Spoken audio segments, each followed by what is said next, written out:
Now, South Africa could play a significant role as president of the G20, particularly in the anti-corruption working group to end graft. Taking over from Brazil, South Africa has an opportunity to push for progress on policy areas crucial to the continent's development. Speaking at the review meeting of Brazil's presidential tenure in Harare on Monday, Director of Governance and Conflict Prevention in the AUC said Brazil has made significant strides that South Africa can build on.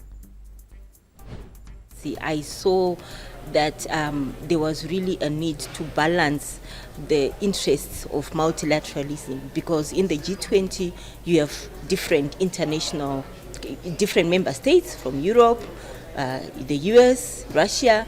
So in terms of to balance the discussion in view of the geopolitics of today, I think it was something that I saw the Brazilian presidency handle very well. It was not easy, but I think we drew a lot of lessons in terms of balancing the agenda, focusing on the agenda and not being driven to then talk about other issues that are not necessarily within that agenda, given the conflicts that we have in the world at the moment, Middle East and also in Europe.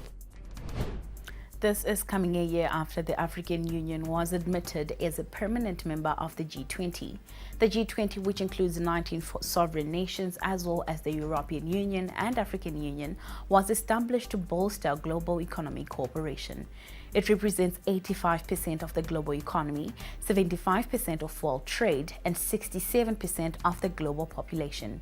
For this particular working group, South Africa says asset recovery and African development will be part of its agenda.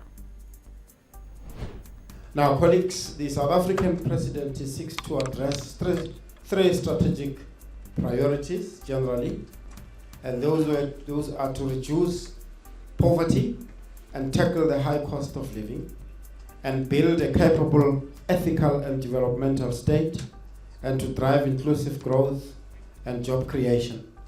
These are really the priorities of our 7th administration.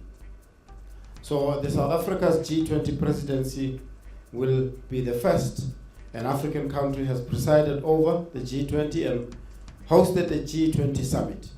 During the 2024 the State of the Nation address, our President Cyril Ramaphosa, stated that we will place Africa's development at the top of the agenda when we host the G20 in 2025. Napo Konapo, Ipapo, Bazetian Prime, DSTV channel 294, the place to be.